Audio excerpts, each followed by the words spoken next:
Here we go. Good morning, everyone. Excuse me. So it's Wednesday, May 13th, 2020, not 1944. But here we are for another lesson. Special shout out to Block 7. I know today's your day, but also hello to everyone else in our classes listening as well. So I was thinking of all the things I miss about school. I miss saying hi to you as you walk in the door. I miss our discussions. I miss seeing your creativity. I miss seeing students I used to have walk past and say hello. But I also miss starting the class with a music of the day, a song of the day, something to relate to that day in history. So I'm going to find some ways to incorporate that again. So today I'm playing music from Carolyn Franklin. You may know of her older sister, Aretha Franklin. Her father was also a famous a reverend and even a civil rights leader. So she was born in Memphis, Tennessee. She was a singer. She also wrote a lot of music. Her singing career did not take off as much because she was really overshadowed by her older sister. But she did become a backup singer for her. She did write her own music and write her own music, but she also did become a backup singer for Aretha. If you've ever seen the Blues Brothers, if you haven't, maybe that's something you want to watch on lockdown. I'm pretty sure it's appropriate. It's been a while. But there's a part where Aretha Franklin sings Think, and one of the background dancer singer is her sister Carolyn. You'll see her in like a V-neck sweater and some yellow shoes. Her sister Irma wrote about her in a biography. I consider her a great woman. She went her own way, lived her own life, and found freedom in her individuality. She had no shame about her sexual preference and spoke the unvarnished truth. Carolyn was a lesbian at a time when it was very rare to be out of the closet, so to speak. It wasn't really well known. The biography goes on to state that if she was as famous as her sister, she probably would not have been able to do that. So it was something that was afforded by her being overshadowed, which is, I guess, a good and a bad thing. Unfortunately, she died in 1988 of breast cancer and is buried in Michigan.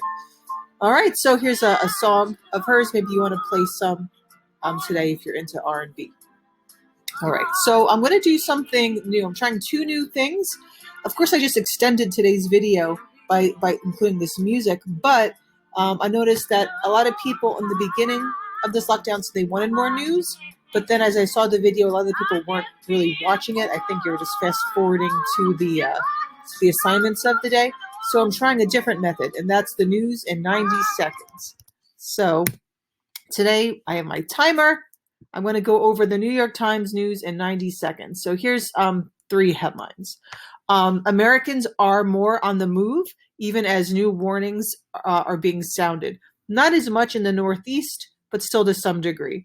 This article reports that 25 million more Americans were out and about this past week as compared to the prior 6 weeks.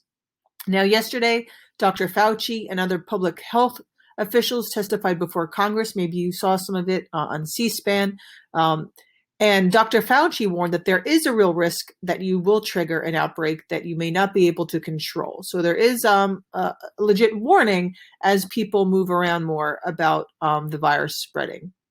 One of the results of this virus is that California's public university system will keep classes online this fall and not have students returning to campus.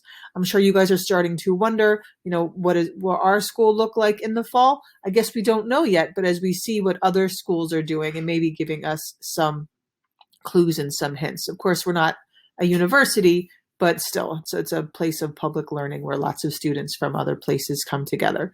This image is from doctors in Seattle, Washington. And look at this. I'm done with 15 seconds to spare. All right, so this is the news from the BBC in 90 seconds. England is also relaxing its lockdown measures. If you do watch my video from yesterday, I shared their actual plan for the next few months of how they plan to release things. The UK economy is shrinking, and that's one of the reasons why they're trying to ease up on these measures. There's a very unfortunate story coming out of Afghanistan. This relates a little bit to what we learned, actually a lot to what we learned in our first unit with 9/11 and the subsequent wars afterwards. On Tuesday, there were acts of violence throughout Afghanistan, where about 100 people in total died. This specific story is about a maternity ward in Kabul, which is its capital. And there was a shooting there at a maternity ward. At least as of yesterday, 2 babies were killed, also mothers and nurses. The death toll did climb to 24. And I was reading how families where the mothers were killed were trying to figure out how to then get the babies and who would take care of them. ISIS claimed responsibility for some of the violence around Afghanistan on Tuesday. I don't believe for this act yet, but we'll probably hear more from that today. Also, the European Union, the EU, is promising that they will have a summer tourist season in Europe. I'm sure it won't be the same as their previous ones, but they are committed to some sort of that. All right, 90 seconds exactly. And now we're doing On This Day in 90 seconds. I picked this one because it relates to us being from New Jersey. It's a very STEM event, and it also relates to what we've been learning of the Industrial Revolution. So on this day in 1880, Thomas Edison performed the first test of his electric railway. You'll see an image of it here. It was 3 small cars. He had about 1/3 of a mile of track at his labs in Menlo Park, New Jersey, not super far from you guys. Now, prior to this, of course, steam trains were used, and steam trains were still used for quite a while after this. We do know that if we go on trains now, they're electric trains. But electric trains started to be used more by, say, like the 1930s. And actually, the last few months of his life, he got to operate one of those trains when they finally started. And it was in New Jersey as well. You can learn more about that online if you look, especially all you STEM engineering kids should find some interest in this story. Edison was actually a big train fanatic. Lots of, people are just really interested in trains, and he was one of them, and helped use his inventive design thinking mind for the train industry. All right, look at that. 17 seconds to spare there. I hope you're impressed. Okay, so today's assignment is going to be a simple one. So today and your next assignment the next day are going to be pretty simple, pretty easy. So if you have projects and other classes that you have, hopefully this gives you some time and to work on those. Not that after these 2 days we'll have a super hard assignment, but it won't be as easy as this. Because basically the next 2 days are going to be multiple choice questions with Google Forms. Today is not going to be my video. It's going to be a crash course video by John Green. You may have seen them before. John Green, the popular author, he's actually a pretty intelligent and witty guy. He makes these somewhat amusing but informative videos. So this one is on imperialism. We're transitioning from the industrialization unit to imperialism. And just as I say in every unit, in the world, one thing didn't end and then another start. No one said, the Industrial Revolution is over, time to start imperialism, right? They overlapped and one sort of led to another. So the Industrial Revolution did cause the era of imperialism.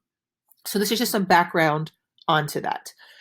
A warning, John Green speaks very quickly, even more so than I do. I know I talk quickly in these videos, but he probably mumbles less, so that's good. So it's about 13 minutes. There's 13 questions. You get the luxury to pause it, to rewind. I reworded some questions yesterday because some students were confused by 1 or 2, so I'm hoping they're more clear. If you're still not sure before you submit, feel free to send me an email and I'll check it periodically throughout the day. If you do have this done by noon, I will try to have your grade up by today as well.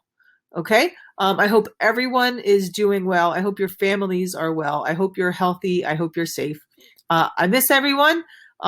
Listen to some Carolyn Franklin if you get the chance. And I don't see you guys again till Monday, Block 7. So please have a great weekend and enjoy the rest of your week. Get some learning on throughout all this madness, all right? All right. See you, Bulldogs.